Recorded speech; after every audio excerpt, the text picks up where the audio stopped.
Assalamualaikum warahmatullahi wabarakatuh. Sahabat dan wisata podcast dimanapun berada, apa kabarnya hari ini? Semoga hari ini menjadi hari terbaik dari hari-hari yang telah lalu. Dan semoga Ramadan ini juga menjadi Ramadan terbaik dan kita mampu memaksimalkan diri kita untuk meraih pahala, ridho serta ampunan Allah Subhanahu wa taala. Baik sahabat, bersama saya kini telah hadir guru kita Bapak Insinyur Kiai Haji Ahmad Badawi Rifai. Apa kabarnya Pak Kiai? Assalamualaikum. Waalaikumsalam warahmatullahi wabarakatuh. Sehat Pak Kiai? Alhamdulillah. Alhamdulillah. Katanya kemarin baru pulang dari Tanah Suci Pak Kiai. Iya, alhamdulillah kemarin baru tiba jam 1 malam. Tiba di Bandung. Alhamdulillah. Iya. Sekarang sudah menyempatkan untuk hadir di podcast kami ya. Alhamdulillah Pak Kiai. Terima kasih. Iya. Baik pemirsa, sebelum kita lanjut berbincang dengan Pak Kiai Badawi, insya Allah kita akan menanyakan terlebih dahulu perjalanan beliau pada saat melaksanakan ibadah umrah pada bulan suci Ramadan ini. Silakan.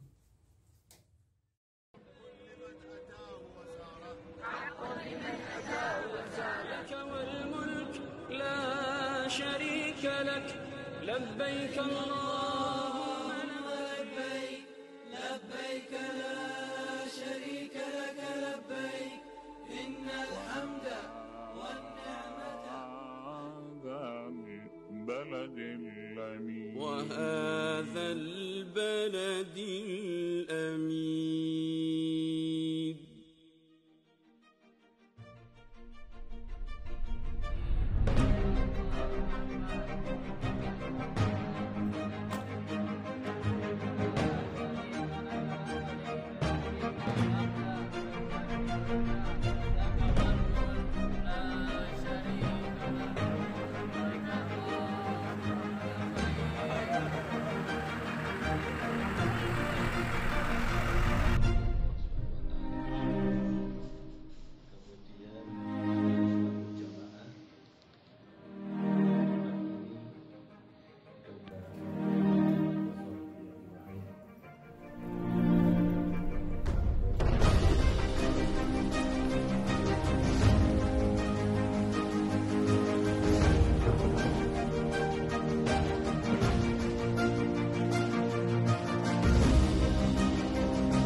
Alhamdulillah saat ini kita sedang berada di Raudhah, tepatnya di depan mihrab Nabi Sallallahu Alaihi Wasallam.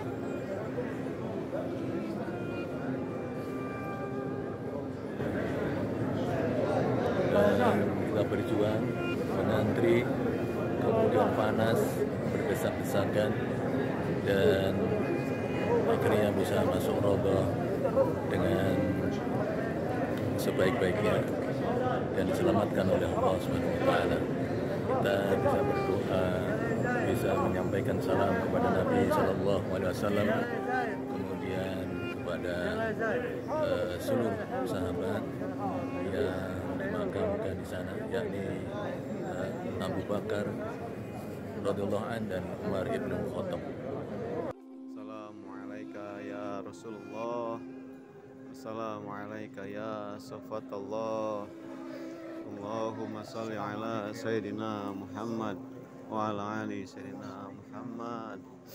Assalamualaikum ya Rasulullah. Assalamualaikum ya Safatullah. Assalamualaikum ya Rasulullah. Assalamualaikum ya Safatullah. Assalamualaikum ya Rasulullah. Assalamualaikum ya Safatullah. Allahumma salli ala Assalamualaikum ya Abu Bakar Bi Bakri. Assalamualaikum ya Abu Bakar. Assalamualaikum ya sahabatu Rasulillah. Assalamualaikum ya sahabatu Rasulillah Abu Bakar.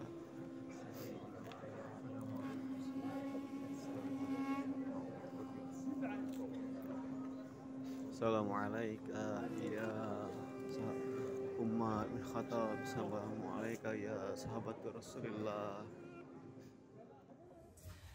Baik Pak Kiai, tadi sudah kita tayangkan perjalanan yang begitu indah ya, Masya Allah. Berarti kayaknya saya berpikir tuh kapan saya bisa umroh gitu ya, karena spesial ya umroh Ramadan itu Pak Kiai.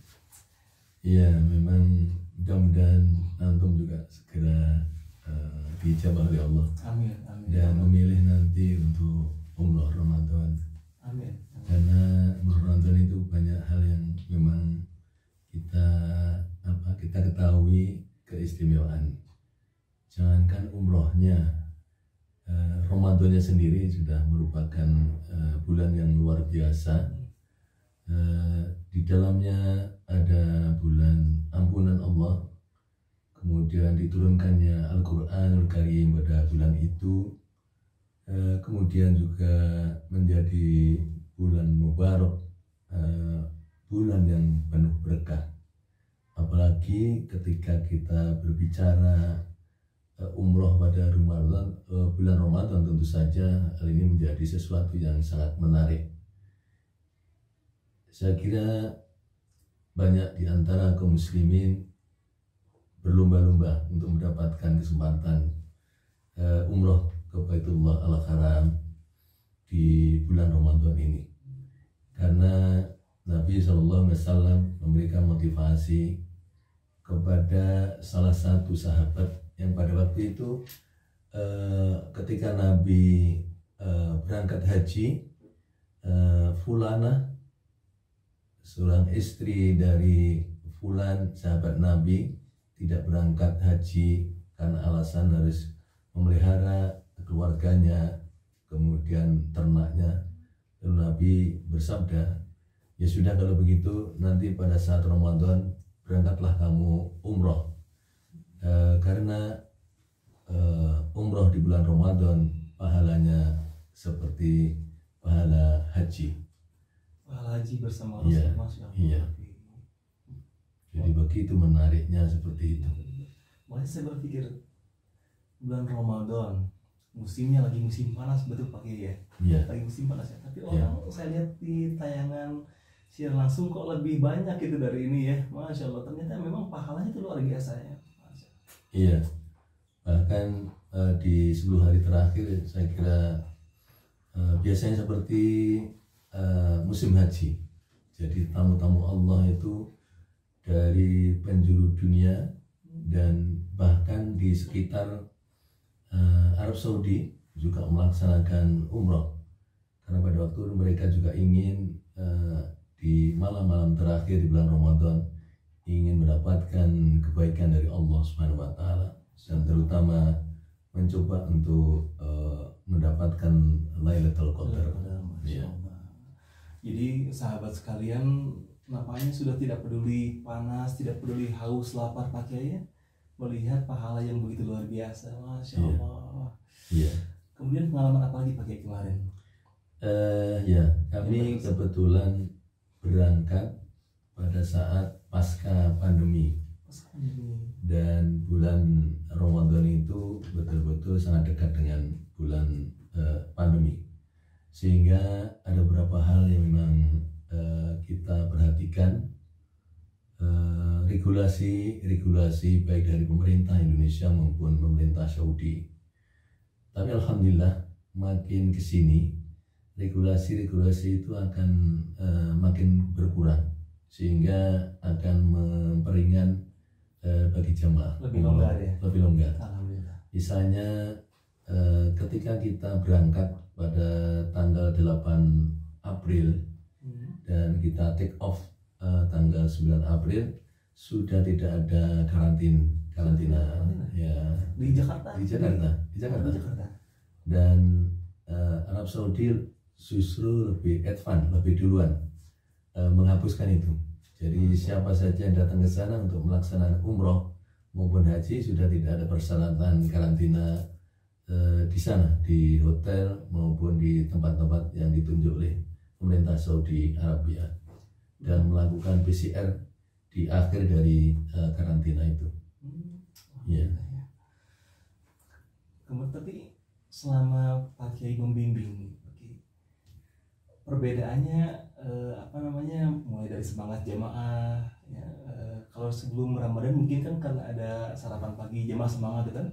Iya. Nah di musim Ramadan ini jamaah gimana tuh kelihatannya, kayak apa, lemas kah gitu atau Ya, nampak di wajah mereka karena niat yang luar biasa. Satu adalah sebagian dari mereka sudah bertahan 2 tahun karena pandemi, artinya gagal berangkat di 2 tahun yang lalu. Kemudian dengan kesabarannya, dengan keteguhan hatinya, maka dibukalah kesempatan ini dan mereka pertama bersyukur kepada Allah SWT. Kemudian niat yang terpendam lama itu merupakan satu spirit tersendiri, sehingga saya melihat bahwa mereka kelihatan lupa sama makanan. oh gitu ya. Ya, lapar, dahaga itu terbukti ketika kita ajak jalan dalam perjalanan siang hari, tidak ada yang menanyakan Ustadz jam berapa nanti makan bukanya, dan mereka terus berbuka puasa di mana. Jadi nggak ada kalimat itu. Barangkali mereka juga memahami bahwa nanti ketika sudah di Mekah barangkali baru kita mendapatkan makan untuk berbuka puasa, karena waktu itu tepat berada di Mekah ketika kita dalam perjalanan. Masya Allah.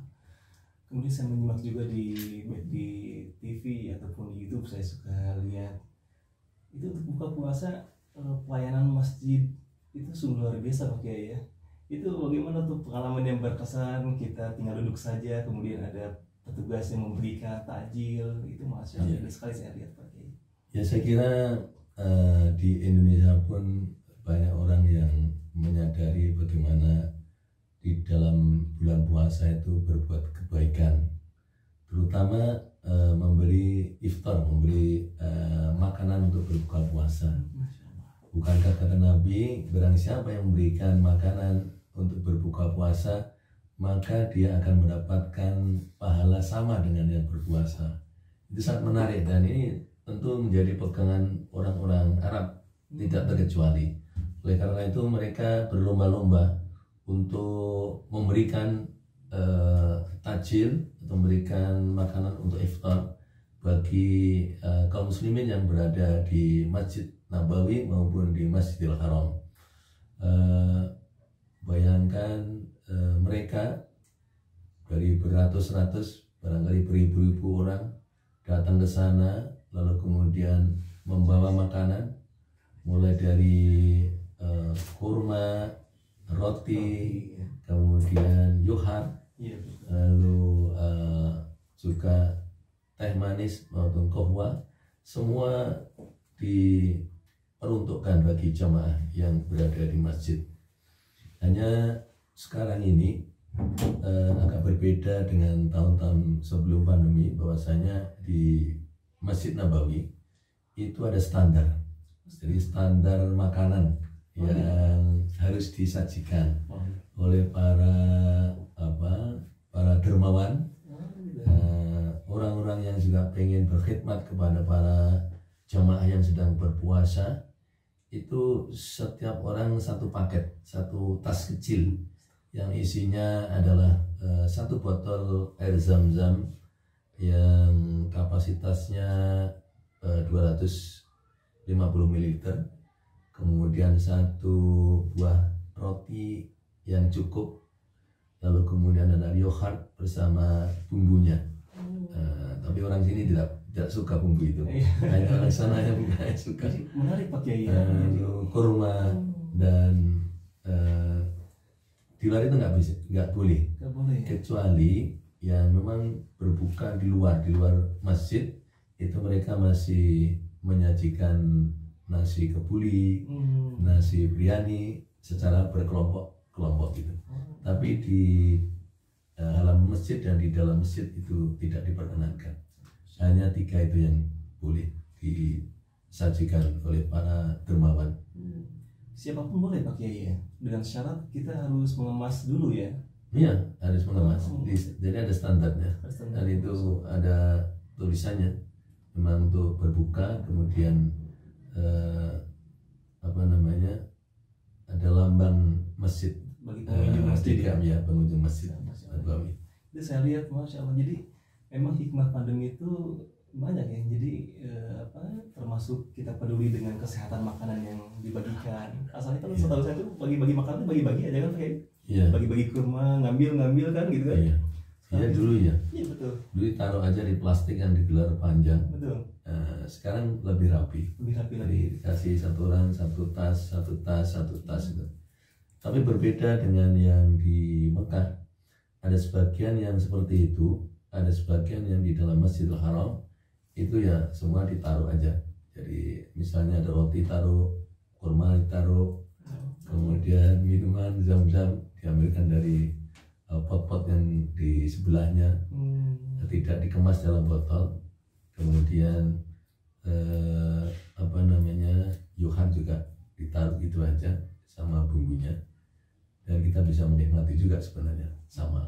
Oh gitu, Iya. masya Allah. Cuma Indonesia atau orang Indonesia sukanya kan dibekal pulang. Betul. Jadi kalau ada apa namanya, kalau ada makanan yang nggak termakan pada saat itu, misalnya ini saya nggak doyan nih, yogurt ini makanan apa, kan tidak terbiasa, maka dia pulang. Betul. Ya, nanti siapa yang ada di dalam satu kamar itu yang memang mau makan ya silakan. Iya. Kalau tidak ya tinggal di situ aja. Tapi lebih bijak lagi kalau misalkan ini makanan tidak akan bisa dimakan, lebih baik mending jangan diambil. Harusnya gitu Pak Kiai ya.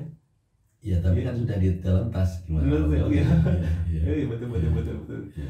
Karena sayang juga kalau makanan yang yang sebetulnya bisa dinikmati oleh orang lain kita ambil lalu kita kumpulkan di hotel. Ini pengalaman pribadi juga Pak Kiai ya. Kita ngambil, ada yang ngasih ambil, ada yang ngasih ambil. Akhirnya numpuk di kamar, kemakan enggak gitu kan. Jadi mubazir gitu ya. Untungnya di kamar kan ada kulkas. Oh, Jadi seperti yogurt itu kita masukkan kulkas. Seandainya pada saatnya kita pulang kita tidak makan, maka kita panggil room boy. Mereka sangat bergembira, Oh, Masya Allah. sangat bergembira. Iya. Nah ini mungkin pesan untuk sahabat sekalian yang sahabat yang nanti ditakdirkan Allah ke sana, nanti mungkin sahabat bakal mengalami menerima sedekah dari warga sekitar atau jemaah yang lain. Itu kita bisa ya seperti itu yang kata Pak Kiai bilang, boleh kita ambil, seandainya enggak kita makan pun kita bisa memberikan lagi kepada orang lain, seperti itu Pak Kiai ya. Jadi Iya.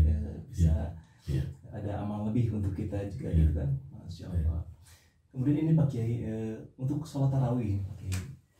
Tarawih di sana berapa rakaatkah? Kemudian ini yang saya dengar karena saya belum pernah mengalami langsung.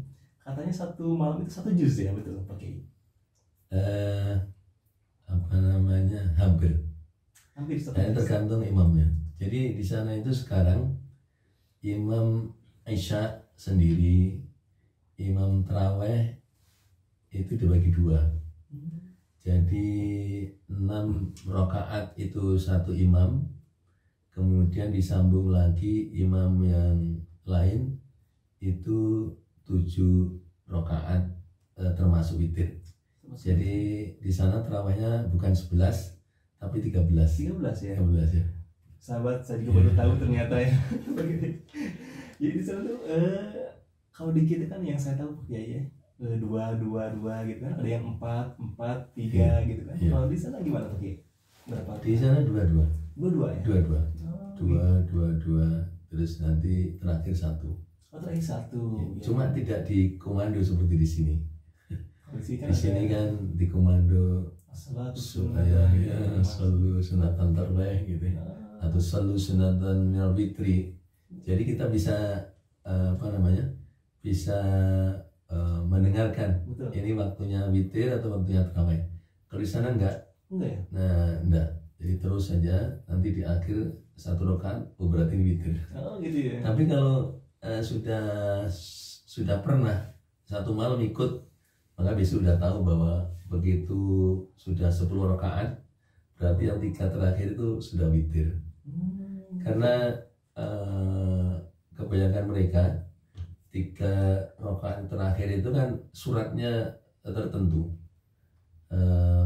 Yang pertama adalah surat Al-A'la, ya, Sabbihisma Rabbil A'la. Kemudian yang kedua surat Al-Kafirun, dan yang ketiga surat Al-Ikhlas. Ini kan memang disabdakan Nabi dan diajarkan Nabi kepada sahabat maupun kepada cucunya. Jadi untuk sholat witir ini 3 ini yang pernah diajarkan Nabi kepada mereka. Jadi setiap tarawih witirnya selalu itu suratnya. Ya rata-rata begitu. Rata-rata. Tapi ada juga yang tidak menggunakan Al-A'la, tapi menggunakan surat yang lain. Misalnya surat Ara'aital ladzi yukadzibu biddin. Kemudian inna anzalna fi lailatul qadr. Ada juga. Jadi tergantung imamnya. Yang jelas dari satu rangkaian sholat Isya itu ada 3 imam, atau kalau tidak Imam Aisyah sama 6 witir pertama, 6 tarawih pertama, 6 rakaat tarawih pertama itu 1 imam. Kemudian 4 rakaat sholat tarawih terakhir plus 3 rakaat witir itu imam yang kedua. Ya, jadi lebih nyaman. Kemudian suratnya tidak terlalu panjang. Imamnya barangkali tahu juga nih, di dalamnya ada orang Indonesia. Gitu ya. Jadi ini ya mengukur apa? Iya. Betul. Iya. Ini baru mau saya tanyakan, jamaah Indonesia kira-kira dengan tata cara sholat tarawih di sana ataupun lamanya ada, terutama jamaah Pak Kiai yang kemarin, aduh Pak Kiai ternyata tarawih di sini mah lama kan ya, gitu enggak? Atau Enggak. Gak ada yang Enggak, karena ada beberapa jamaah yang pernah mengalami beberapa tahun yang lalu. Kalau tahun lalu kan 10 pertama berhenti, ganti imam, terus kemudian 20 dan menjadi 3 witir, jadi 23. 23? Iya, dulu begitu. Di Mekah? Di Mekah, iya. Jadi sekarang ini kita juga nggak tahu apa karena pandemi sehingga waktu sholat itu dipersingkat, dan kemudian interaksi antara jamaah dengan jamaah itu dikurangi dengan adanya dipersingkat itu. Ya Allah alam, saya tidak tahu. Yang jelas yang kita alami seperti itu. Iya. Kemudian Pak Kiai adakah motivasi dari Pak Kiai supaya kita tuh lebih greget lagi untuk mengikuti umroh Pak Kiai, terutama umroh Ramadan nih, gitu kan? Umroh Ramadan, kalau kita kan membayangkan, aduh kita bepergian bersafar bulan Ramadan, mana di Mekah tuh kan panas, gitu kan? Kalau yang awam seperti itu. Iya. Tapi Iya. barangkali ada motivasi yang bisa disampaikan Pak Kiai supaya kita tuh maulah ibadah umroh Ramadan. Apa sih itunya, dahsyatnya, kehebatan bulan Ramadan? Sebagaimana yang disabdakan Nabi tadi yang saya sampaikan di awal, bahwasanya pahala umroh Ramadan itu sama dengan 1 kali haji. 1 kali haji ya? Iya, bayangin aja. Akan tetapi untuk mendapatkan itu tidak bisa kemudian kita santai lalu kemudian tidak berpanas ria, tidak berdesak-desakan. Jadi banyak sekali ujian yang harus kita lakukan, kita alami di sana, terutama cuaca. Saya kira cuaca ini luar biasa. Jadi sekarang kan 39 derajat atau 40 derajat sekarang ini di Mekah, Bun Nida. Tapi dengan adanya aircon, kita sebenarnya harusnya tidak gelisah, karena bagaimanapun kita berada di hotel itu pakai AC. Kemudian kita keluar dari hotel mau ke masjid, itu kita jalan, kebetulan hotel kita hanya 300 meter, jadi kurang dari 5 menit udah nyampe di halaman masjid. Kemudian panasnya seperti itu, begitu sampai masuk masjid udah dingin lagi. Ya? Sebenarnya tidak seperti kita berada di padang pasir yang yang dibayangkan Iya betul. warna sekali ya. Enggak. Tapi itu hanya sebentar saja kita dalam perjalanan dari hotel ke masjid. Hanya saja sekarang ini memang aturan masuk masjid itu agak berbeda dengan waktu yang normal. Oh, gitu. Jadi sekarang ini ada pintu-pintu tertentu saja yang dibuka. Misalnya untuk orang yang berumroh itu yang dibuka pintu King Abdul Aziz saja. Kemudian juga pintu King Fahd itu pun dengan seleksi yang ketat. Tapi untuk jamaah yang tidak umroh tentu sudah dibuka secara bertahap.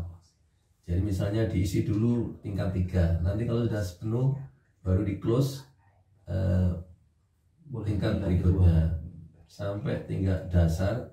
Kalau itu sudah penuh semua, halaman sudah penuh semua, kemudian di masjid yang baru tambahan masjid yang dibangun oleh King Abdullah, maka diarahkan ke sana.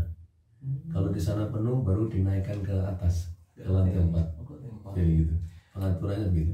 Makanya kadang-kadang kita itu kalau terlambat saja, terlambat 10 menit sudah di close, kita harus muter jalannya jauh. Cari lagi. Cari lagi pintu-pintu yang dibuka sekarang ini. Masya Allah. Kemudian pakai itu masih pakai aplikasi ya sekarang? Aplikasi Itamarna itu masih diperlukan? Secara regulasi sebenarnya masih. Jadi kita umroh itu pakai tasreh, kemudian ke Raudhah juga pakai tasreh. Tapi akhir-akhir ini begitu orang menunjukkan tasreh itu nggak dilihat, asal menunjukkan kertas saja. Ya? Oh. Udah boleh masuk. Ya. Dan saat ini juga kita tidak pernah ditanya mana tasrehnya, enggak. Ya langsung kalau kita sudah berpakaian ihram langsung masuk. Gitu. Ya. Berarti sudah tidak dibatasi untuk berumroh gitu. Oke. Dibatasi. Masih dibatasi. Jadi nanti ketika jamaah itu masuk ke dalam masjid, kemudian dilihat di pelataran Ka'bah itu penuh enggak. Kalau penuh kita di stop dulu untuk beberapa saat. Nanti kalau ada yang sudah selesai kemudian mereka melanjutkan ke sa'i, baru dibuka lagi. Jadi buka tutup seperti di Indonesia ya. Oh, gitu. Jadi ya buka tutup. Nah kalau memang yang dibawa penuh, disarankan untuk tawaf di lantai 2 atau di lantai 3. Jadi pembagian seperti itu. Dan di lantai 4 itu ada yang lebih enak, dengan skuter kita bertawaf. Iya, bayar 200 rial kita bisa, mungkin hanya seperempat jam kita bisa tawaf selesai. Iya. Tapi itu secara hukum boleh saja yang Ya, misalkan boleh. orang yang Iya. sehat gitu pakai boleh ya. Nabi tawaf dengan unta ya boleh. Oh gitu, Masya Iya. Allah. Kalau gitu saya Jadi- coba pakai. Bahkan saya juga sudah pakai itu motor listrik. Oh yang Ya, hijau itu ya. cepat Masya dari. Allah. Jadi 7 kali itu Masya Allah Safa Marwah. Iya. Jadi kita sekali berangkat tuh kita bisa beberapa kali umroh Pak Kiai ya? Atau harus, saya pernah dengar harus mendaftar dulu kalau kita mau umroh, mau tawaf. Ya sebelum ini ya, tapi sekarang enggak. Oh, sekarang Sekarang sudah. Hmm, Mau umroh berapa kali itu boleh saja. Mau pagi umroh, siang umroh, malamnya umroh juga tidak masalah. Alhamdulillah. Sepanjang kita pakai pakaian ihram, kita boleh masuk. Boleh masuk ya. Iya. Yang tadi Iya. di pintu King Abdul Aziz itu ya. Iya. Oke. Iya. Masya Allah. Ya, sahabat, semoga kita segera ke sana ya. Kita mendengar pengalamannya saja sudah terbayang di depan mata ini, kayaknya ya Allah, mudah-mudahan kita bisa diundang lah gitu ya, sahabat ya. Dan mungkin terakhir Pak Kiai ya, karena kita dibatasi waktu Pak Kiai ya. Sebetulnya masih ingin ngobrol secara lebih lanjut lagi, tapi Iya. sayangnya waktu juga yang harus membatasi perbincangan kita. Kira-kira tips apa saja atau pesan, tips atau yang lainnya yang ingin Pak Kiai sampaikan kepada sahabat podcast di rumah? Ya. Bagi jamaah atau bagi muslim dan muslimah yang terutama berada di Indonesia dan khususnya di daerah Bandung, perlu kita pertimbangkan ketika kita umroh. Tentu kita sesuaikan dengan kelonggaran waktu kita, kemudian luangnya dari kesibukan kita. Akan tetapi kalau ingin melakukan umroh yang betul-betul memberikan dampak yang sangat luar biasa, kita bisa memilih waktu yang luar biasa, yakni umroh di bulan Ramadan. Akan tetapi apabila para kaum muslimin dan masyarakat Bandung sekitarnya boleh saja di umroh di luar itu, yang penting adalah bagaimana kita merespon perintah Allah. Bukankah kita meresponnya dengan bacaan talbiyah, labbaik Allahumma labbaik.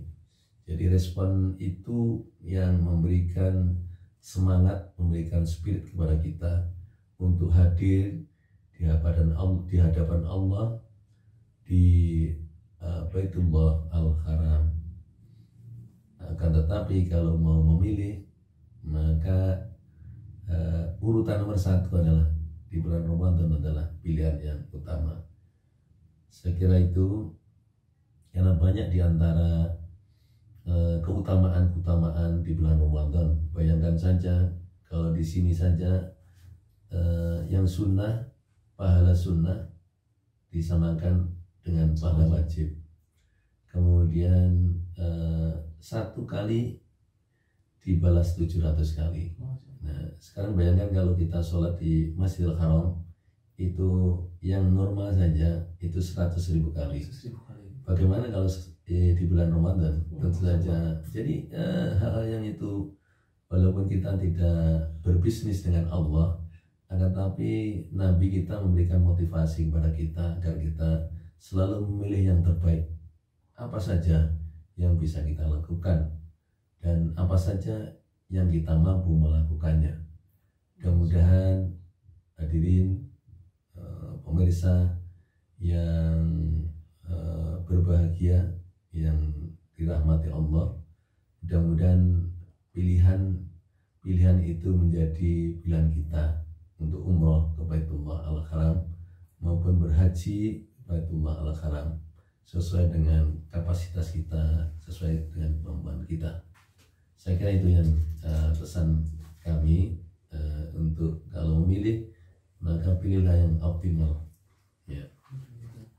Baik Pak Kiai, sekali lagi saya ucapkan terima kasih Pak Kiai sudah menyempatkan hadir berbagi pengalaman di Dagu Wisata Podcast ya. Semoga Pak Kiai sehat selalu dan mudah-mudahan kita bisa berangkat bersama-sama Pak Kiai. Amin amin ya rabbal alamin. Baik, sahabat podcast, demikianlah podcast kita kali ini, dan semoga apa yang disampaikan tadi memotivasi kita untuk segera menjemput panggilan Allah Subhanahu wa taala ke tanah suci. Baik, bagi sahabat yang ingin menjemput panggilan Allah melalui ibadah haji dan umrah ke tanah suci, sahabat bisa menghubungi langsung baik ke Dagu Wisata ataupun Insan Qalbu ke nomor tertera di bawah ini. Dan bagi sahabat yang merasa acara ini bermanfaat, silakan untuk share, like, komen, dan subscribe. Baik sahabat, demikian podcast kita di episode perdana kali ini. Semoga kita bisa berjumpa di episode berikutnya. Saya Reza Hilman bersama kru yang bertugas mohon undur diri dari hadapan Anda. Wassalamualaikum warahmatullahi wabarakatuh. Waalaikumsalam warahmatullahi wabarakatuh. Terima kasih Pak Kiai.